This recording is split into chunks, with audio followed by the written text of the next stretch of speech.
In the shadows of the Second Sino-Japanese War, a clandestine organization known as Unit 731 began its horrific work.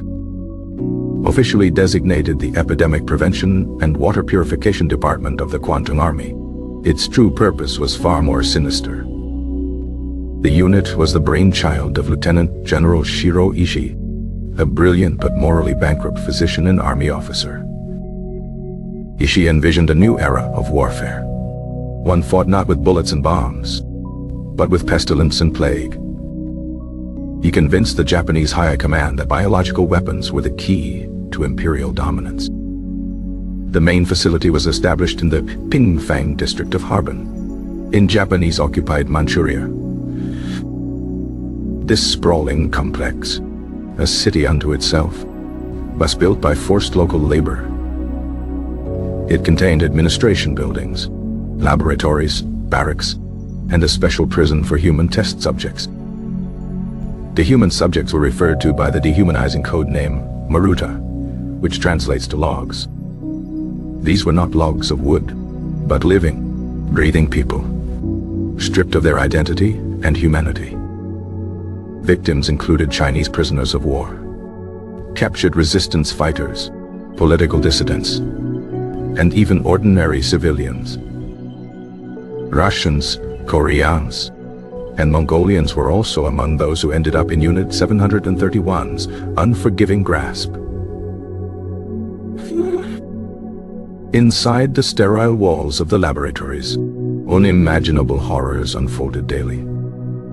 Vivisections were performed on prisoners, often without the mercy of anesthesia. Researchers would infect subjects with diseases like cholera and plague to study their effects. They would then dissect the living victims to observe the pathology in their organs before decomposition could begin. Limbs were amputated and sometimes reattached to the opposite sides of the body. Other experiments involved freezing a prisoner's arms and legs to study frostbite. The frozen limbs would then be thawed, often by dousing them in hot water, to observe the process of decay. The flesh would rot and peel away, exposing the bone beneath. Prisoners were used as living targets to test the effectiveness of new weapons. They were tied to stakes in open fields and bombarded with grenades at varying distances. They were subjected to flamethrowers, chemical weapons, and shrapnel bombs. Some were placed in high-pressure chambers until their eyes burst from their sockets. Others were spun in giant centrifuges until they died. They were deprived of food and water to determine the limits of human survival. They were injected with animal blood, a grotesque experiment in physiological response. They were exposed to lethal doses of X-rays, their bodies slowly breaking down from the inside. Pregnant women were also victims, their bodies and their unborn children used for horrific maternal studies. The research from Unit 731 was not merely academic. It was weaponized. The unit developed sophisticated methods for deploying biological agents. They created bombs designed to shatter and release plague-infested fleas over Chinese cities. These fleas, bred in massive quantities within the facility, were carriers of the Black Death. Aircraft would fly low over populated areas, unleashing these invisible agents of death. Wells and reservoirs were contaminated with cholera and typhoid. Food supplies were poisoned with deadly pathogens. These biological attacks are estimated to have killed hundreds of thousands of Chinese civilians. Entire communities were wiped out by diseases they could not understand or fight. The cruelty was not limited to the main Pingfang facility. Unit 731 had multiple satellite branches and affiliated units across occupied Asia. Each played a role in the vast machinery of death and experimentation. No one who entered the Maruta prisons of Unit 731 is known to have survived. They were experimented on until they died, or killed when they were no longer useful. As the war turned against Japan in 1945, a frantic cover-up began. General Ishii ordered the complete destruction of the Pingfang facility. The remaining prisoners were all executed to eliminate any living witnesses. Evidence was burned, buried, or blown up. Perpetrators were ordered to take the secret to the grave. But the most shocking chapter of the story was yet to come. In the aftermath of the war, the United States government learned of Unit 731's activities. Instead of prosecuting the perpetrators for war crimes, they made a deal. General Ishii and his top researchers were granted full immunity from prosecution. In exchange, they handed over their vast trove of research data from their human experiments. The American government saw this data, however tainted, as valuable for its own biological warfare programs. The Cold War was beginning, and the perceived threat of the Soviet Union loomed large. The knowledge gleaned from the suffering of the Maruta was deemed a strategic asset. Thus, the architects of unspeakable atrocities were allowed to walk free. Many former members of Unit 731 went on to have distinguished careers in post-war Japan. They became deans of medical schools, prominent doctors, and successful businessmen. The Japanese government itself engaged in a decades-long campaign of denial. For years, the very existence of Unit 731 was dismissed as propaganda. The voices of the victims and the few brave whistleblowers were silenced or ignored. It was not until the 1980s that the truth began to emerge into the public consciousness. Slowly, painstakingly, historians and journalists pieced together the horrifying story. In 2002, the Japanese government finally offered a formal, though some say incomplete, admission of the unit's activities. The legacy of Unit 731 is a complex and painful one. It is a story of scientific ethics perverted by nationalism and war. It is a story of justice denied and secrets buried for political expediency. And most importantly, it is the story of the hundreds of thousands of forgotten victims. The Maruta who suffered and died in unimaginable ways deserve to be remembered. Their story serves as a permanent, chilling warning to humanity. The initial recruitment for the unit focused on Japan's brightest medical minds. They were lured with the promise of unlimited resources and groundbreaking research opportunities. Moral compromise began subtly, with animal experiments. But the leap from animal to human subjects was made with chilling ease. A culture of secrecy and absolute obedience was strictly enforced. Questioning orders was not an option for the staff of Unit 731. The facility had its own airfield, allowing for complete control over access. Special incinerators were built to dispose of the remains of the victims. The guards were trained to see the prisoners as less than human. This dehumanization was a crucial psychological tool for the perpetrators. Some experiments were designed to study the effects of venereal diseases. Male and female prisoners were deliberately infected and forced to have contact. Progression of syphilis and gonorrhea was meticulously documented. The children born from these forced encounters were also subject to study.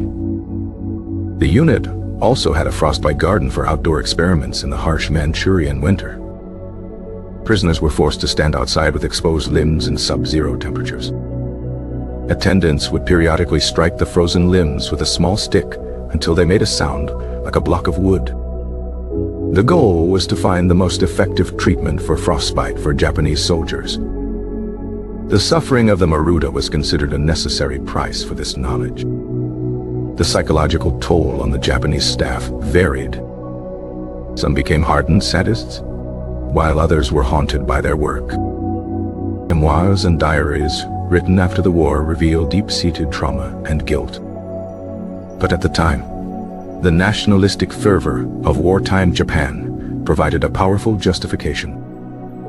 They were told they were heroes, working to protect their emperor and their nation. The end of the war brought not justice, but a new kind of silence. The American deal for data effectively erased the crimes from the official record. The Soviet Union did conduct the Khabarovsk war crimes trials in 1949. A few lower-ranking members of Unit 731 were tried and convicted. But their testimony was largely dismissed in the West as Soviet propaganda. Full truth remained buried for decades, a ghost in the history of the 20th century. The local Chinese population near Pingfang lived in constant fear. They knew strange things were happening at the massive, guarded complex. People would disappear without a trace, never to be seen again. Sometimes plagues would break out in nearby villages with no natural explanation. These were the field tests of Unit 731's deadly creations.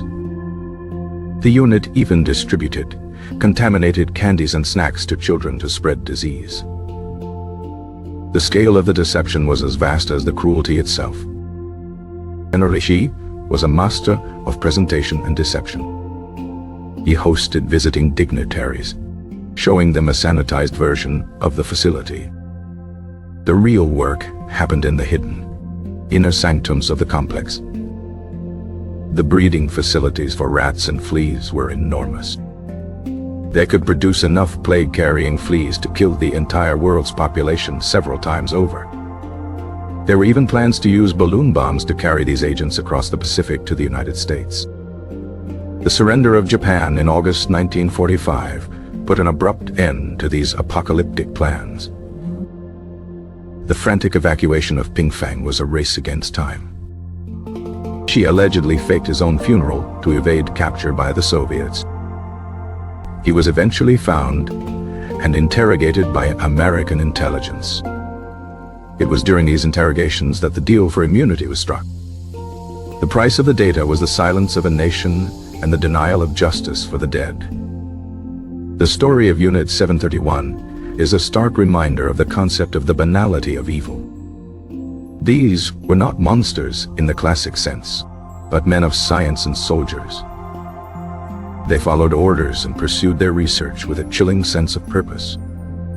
Their work raises enduring questions about the responsibility of scientists. When does the pursuit of knowledge cross an unforgivable moral line? The survivors of the biological warfare attacks in China still live with the consequences.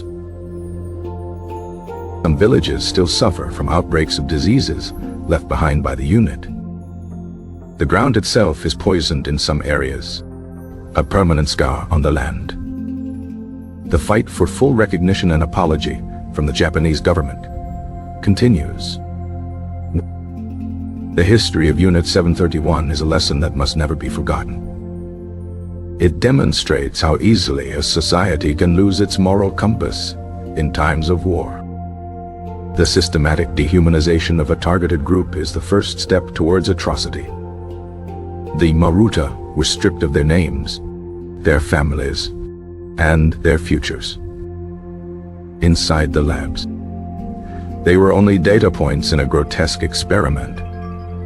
The scientists who conducted these experiments were pioneers in their fields. Their research on human endurance under extreme conditions was unparalleled.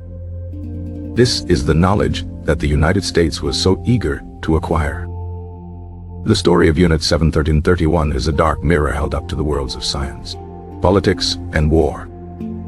It shows the terrifying potential that lies within human nature itself. Remembering this history is not about assigning blame, but about learning a vital lesson. The silence that surrounded these events for so long allowed the wounds to fester. Breaking the silence is the first step towards healing and reconciliation. The ghosts of Pingfang demand that their story be told. They demand that we confront the darkness of the past to build a better future.